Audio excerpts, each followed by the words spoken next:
Olmuşlara dönüş yox bir ömürdə. Axar su kimi keçdi zaman.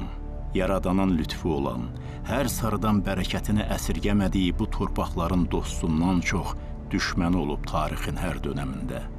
Dost cildinə girəni, içindən zəhər toxumu səpəni, yadların fitvasına uyub qardaş qapısını qılınçla döyəni. Uzaqlarda deyil, elə son 2-3 əsrdə başımıza gələnlər. Kürəkçay, Gülüstan, Türkmençay müqavilələrin göz yaşlarını axıdıb bitirə bilməyib hələ də Xanaraz.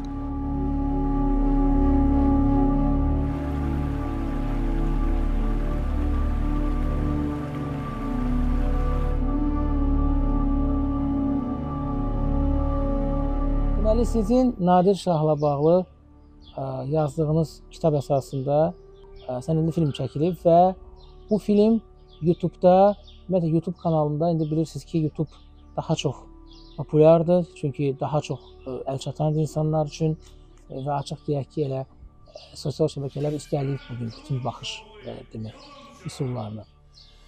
Sualım ondan ibarətdir ki, bu film çox yüksək bir reyting qazandı, trendə düşdü və məsələn, mən şərhləri oxuyuram, insanlar da yazır ki, biz çoxdan da belə bir film gözləyirik. İnsanlar başlayır bu filmin üzərindən mübahisə aparmağa bir-birinin arasında, Nadir Şahla bağlı, onun şəxsiyyəti ilə bağlı. Nəzərə alaq ki, sözünüzlə Əfşarlar nəslilənsiniz, yəni o nəslə gedib çox kötü günü çıxırsınız. Bu da müəyyən qədər sizə təbii ki, o nəsil borcuna kömək edib. Amma maraqlıdır, nə üçün bu film bu qədər populyar oldu? Nadir Şah haqqında insanlarımız məlumatsız idi. Yoxsa Nadir Şahı bilinməyən tərəflərini göstərdiniz?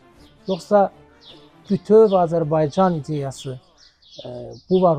Yəni, yenə deyirəm, çox gürullu şərhlər var və kifayət qədər də ağıllı fikirlər var. Və film özü də günü-gündən baxış sayı baxımından artır. Məsələn, LTV kanalı bu filmi demək olar ki, bir neçə dəfə yayımlayıb və böyük məmnuniyyətlə də öz səhifəsində yerləşdirib, digər kanallarda. Buyurun, bir müəllif olaraq sizin fikirləriniz. Mən də çox sevinirəm. Birinci vurğulayım ki, 2014-cü ildə mən 2 dənə kitab əldə elədim. Biri Mehman Süleymanovun Nadir Şah əsəri idi, o İranda çap olunmuşdu. Bir də Yunus Oğuzun Nadir Şah romanı idi. Mən o nəslin nümayəndəsi kimi o kitabları böyük bir həvəslə aldım və oxudum və hiss elədim ki, Azərbaycanın tarixində dünyada əhəmiyyətli, ən böyük sərkərdələrdən biri olan Nadir Şah var.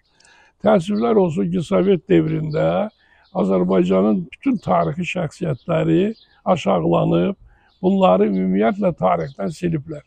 Heç bir Azərbaycan tarixi kitabında Nadir Şah barəsində məlumat verilməyib. Nəinki Nadir Şah, heç Şah Abbas, Təhmasib və qeyri-ixtiyar, Atabəylər və ilaxirə.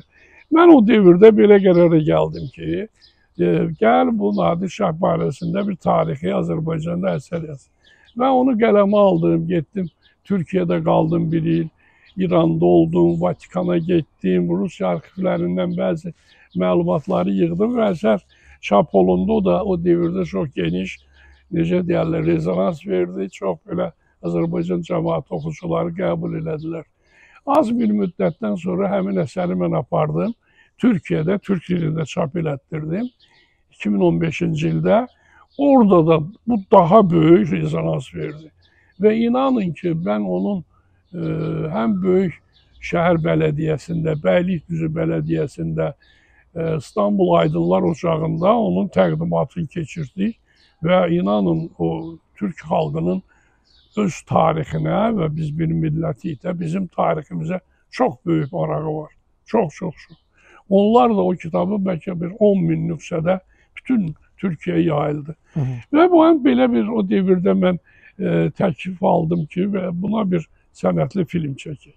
Ancaq mən razılaşmadım. Dedim ki, Azərbaycan torpaqları işğal altındadır. Biz bu günləri Azərbaycanın qədim tarixini işıqlandırmaq o qədər də mənim üçün ürək açan olmaz.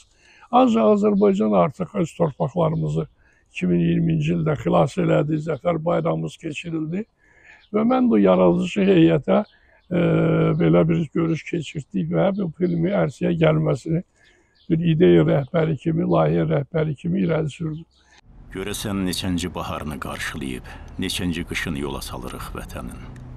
Bəxtəbər elədiyimiz çağları daha çox olub bu sevgili torpaqların.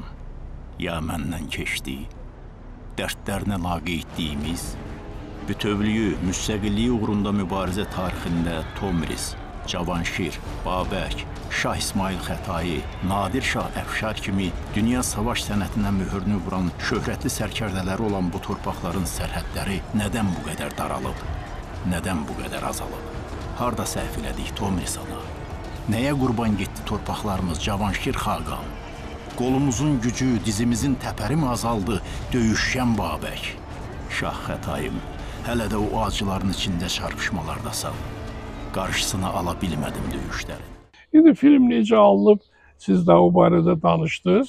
Ancaq filmdə biz nəinki mən, bizim tarix akademikimiz Yaqub Məmmədov, fəlsəfə elmlər doktoru İzzət Rüstəmov, tarix elmlər doktoru Mehman Süleymanov, tarix elmlər doktoru İlham Həsənov və bir sıra başqa etnoqrafçılarla çıxışları var. Təbii ki, insanlar da bundan razı qaldılar ki, Azərbaycanın böyük bir oğlu 18-ci əsrdə dünyanı lərziyə salan, Hindistan kimi ən böyük imperiyanı o devirdə diz üstə çöktürən bir Azərbaycan oğlu var. Mənim o kitabımda Nadir Şahın Azərbaycançılığı var. Orada mən göstərmişəm ki, bax bizim Azərbaycanın şimal hissəsinin ərazisi Nadirin tərəfindən işğaldan azad olunub. Bu Abşeron yarımadasının əzəli adı Afşarlardır. Ondan irəli gəlib, sonradan bu dəyişilib Abşeron isminə gəlib çıxıb və Nadirin də o devirdə nəslinin bir sıra nümayəndələri və Aşurbəyovlar da bilirsiniz Bakı şəhər ərazisində uzun illər yaşayıblar. Biz də o nəslin bir nümayəndələri kimi o devirdə çox tarixi kəşməkeşlərdən keçmişik və indiyə qədər gəlib çıxmışıq. Buna görə də minnətdaram. Tamaşaçılara fikriniz nədir? Bax, sizin filminiz haqqında yüksək fikirlər yazıblar. LTV kanalının səhifəsində. Tamaşaçılara nə deyərdiniz? Bir müəllif kimi. Tamaşaçılara onu deyərəm ki, Azərbaycan tarixini oxusunlar. Azərbaycan tarixi, mən sizə inandırıram, valla dünyada ən möhtəşəm tarixlərdən biridir. Çox sağ olsun Türkiyə dövləti. İndi baxırsınız, onlar necə deyərlər, Osmanlılar da bütün türk sərkədələri barəsində böyük bədii filmlər çəkiblər. Həmin o bədii filmlərdə dünyanın bugün əksər ölkələrində nümayiş olunur. Azərbaycanda son illər Atabəylər filmi çəkilib. O da çox böyük bir müvəffəqiyyətdir. Mən də bir neçə də baxmışam, sevinmişəm. Arzu eləyərəm ki, bu davam eləsin. Elə Şah İsmailimiz də, Təhmasib də, Şah Abbas da, həmçinin də Nadir Şah barəsində Hindistan, Pakistan filmlər çəkib. Azərbaycanda isə elə bizim xalqımız təzə-təzə öz oğlanlarını tanıyır. Təşəkkür edirik Cahangir müəllim.